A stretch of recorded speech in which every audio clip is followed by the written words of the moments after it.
एक आदमी ने एक पेंटर को बुलाया अपने घर और अपनी नाव दिखाकर कहा कि इसको पेंट कर दो। उस पेंटर ने पेंट लेकर उस नाव को लाल रंग से पेंट कर दिया, जैसा कि नाव का मालिक चाहता था।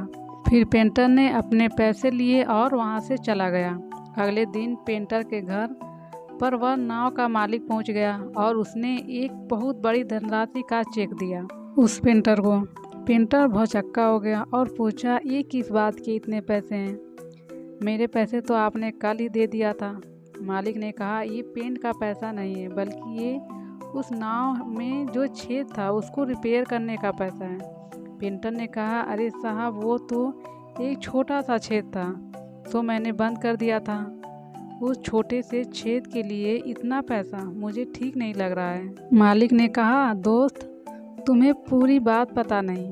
अच्छा, मैं विस्तार से समझाता हूँ। जब मैंने तुम्हें पेंट के लिए कहा तो जल्दबाजी में तुम्हें ये बताना भूल गया कि नाव में एक छेद है, उसको रिपेयर कर देना। और जब पेंट सूख गया तो मेरे दोनों बच्चे उस नाव को समुद्र में लेकर नौकायन के लिए निकल गए।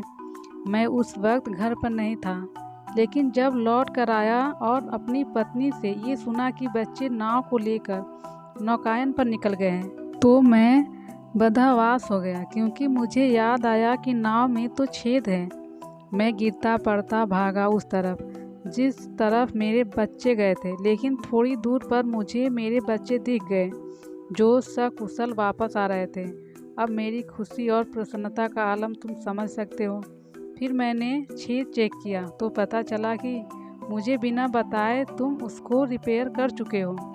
तो मेरे दोस्त, उस महान कार्य के लिए ये पैसे भी बहुत थोड़े हैं। मेरी औकात नहीं है कि उस कार्य के बदले तुम्हें ठीक ठाक पैसे दे पाऊँ।